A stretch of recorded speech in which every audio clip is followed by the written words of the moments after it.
जब महाराज जी ने कह दिया है कि आप जीत जाएंगे तो फिर वहाँ जाने की कोई आवश्यकता नहीं है। महाराज जी सब ठीक करेंगे, आप ही जीतेंगे, श्री माँ ने दृढ़तापूर्वक कहा।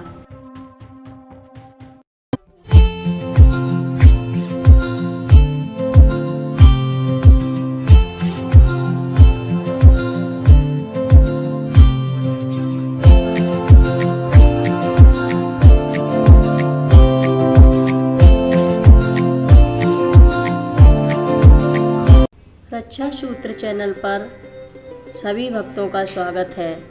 हम सभी भक्तों को महाराज जी की अद्भुत पावन कथाएं सुनाने जा रहे हैं। कृपया सभी भक्त ध्यान से सुनें। श्री ओम प्रकाश सिक्का बम्बई में 16 वर्ष की लंबी अवधि तक एक औद्योगिक प्रतिष्ठान में इंजीनियर के पद पर कार्यरत थे। बाद में एक मित्र के साथ मिलकर अपना व्यापार करने का निश्चय किया। इसी उद्देश्य से बम्बई की नौकरी छोड़कर 1988 में दिल्ली आ गई, लेकिन बात नहीं बनी और फिर वे नौकरी की तलाश में निकल पड़े। 1990 में हल्द्वानी आ गई और एक केबल उद्योग में वाइस प्रेसिडेंट बन गई। इसी बीच बम्बई के औद्योगिक प्रतिष्ठान वालों ने उनके ऊपर एक झूठा मुकदमा दर्ज करा दिया कि वे अपने साथ एक गुप्त प्रौद्योगिकी ले गए हैं। मुकदमे के सिलसिले में श्री सिक्का को बार बार बम्बई जाना पड़ रहा था, इसलिए काफ़ी परेशान रहने लगे थे। एक दिन श्री सिक्का को काफ़ी परेशान देखकर उनके सहायक ने सुझाव दिया कि कैंची जाकर बाबा नीम करोली के मंदिर में उनका दर्शन करें और अपनी परेशानी उन्हें बताएं। बाबा सबकी कठिनाइयाँ दूर करते हैं, लोगों की मुरादें पूरी करते हैं, लोग उन्हें कंबल भी चढ़ाते हैं। श्री सिक्का अपने सहायक के साथ अप्रैल के अंत में कैंची गई, बाबा को प्रणाम किया, श्री सिद्धि माँ के भी दर्शन किए, पर कम्बल अर्पण नहीं किया था। इसके 8 दिनों बाद 4 मई 1990 को इनकी फैक्ट्री वाले मकान में एक बूढ़ा सा साधु आया और बोला, मुझे बद्रीनाथ जाना है, एक कंबल खरीदूंगा, रुपए दो। सिक्का जी ने 100 रुपये साधु को देने चाहे, जिस पर साधु ने कहा, 100 रुपये का कोई कंबल आता है। सिक्का जी घर में गए और जो 1100-1200 रुपये रखे थे सब ले आए। जब वे रुपये साधु को देने लगे तो साधु ने उन रुपयों में से 500 रुपये निकाले और बाकी लौटाते हुए कहा, 1 साल बाद ही तेरा फैसला होगा, तू जीत जाएगा, भंडारे में कैंची आना। और साधु गायब हो गया। साधु के अंतर ध्यान हो जाने के बाद सिक्का जी का माथा ठनका, कहीं ये बाबा जी तो नहीं थे। सिक्का जी तुरंत दौड़कर फाटक की तरफ भागे, शायद साधु मिल जाएं, लेकिन बाबा तो अंतर ध्यान हो चुके थे, कहाँ मिल पाते।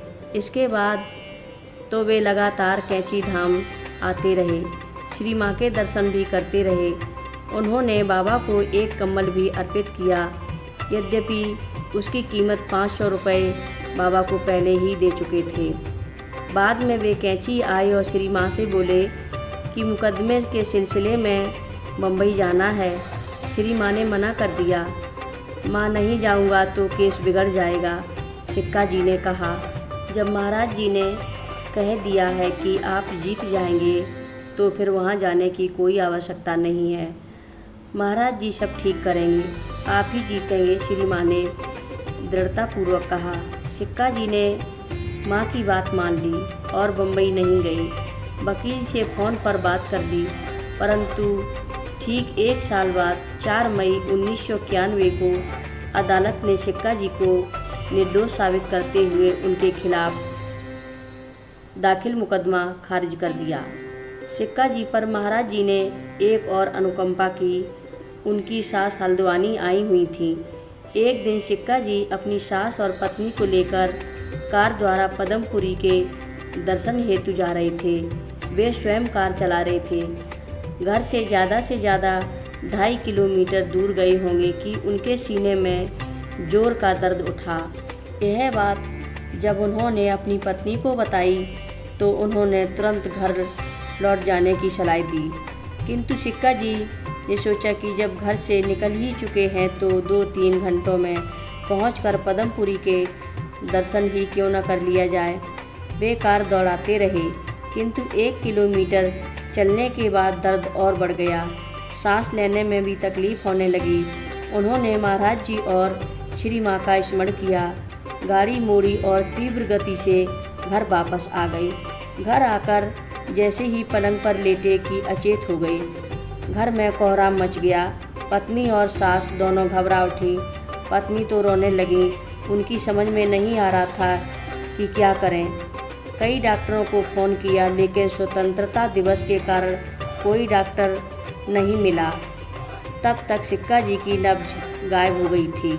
शरीर शीतल हो चला था। पसीना खूब आ रहा था। काफ़ी प्रयास के बाद एक डॉक्टर मिला भी तो स्थिति काफ़ी गंभीर बताकर तुरंत अस्पताल ले जाने की सलाह दी। इसी बीच श्रीमती सिक्का को उस कम्बल की याद आ गई जिसे उन्हें आशीर्वाद स्वरूप देते हुए श्री माँ ने कहा था कि जब कोई गहरी दुख पीड़ा हो तो यह कम्बल उड़ा देना बीमार को। श्रीमती सिक्का ने वह कम्बल अलमारी से फ़ौरन निकाला और सिक्का जी के ऊपर डाल दिया। फिर सिक्का जी को एक पड़ोसी की गाड़ी से अस्पताल ले जाया गया। वहाँ केवल हाउस सर्जन मिला तो उनकी हालत देखकर दूसरे कमरे में कोरासिन का इंजेक्शन लेने चला गया। लेकिन जब तक महाराज जी का कम्बल अपनी लीला दिखा चुका था। सिक्का जी के सीने का दर्द गायब हो चुका था और वह पूरी तरह होश में थे। शीघ्र ही वह पूर्ण स्वस्थ हो गए। बीमार के बाद के अपने शरीर को बाबा जी का दिया हुआ ही मानते हैं। वे कहते हैं बाबा ने उन्हें पुनर्जन्म दिया है।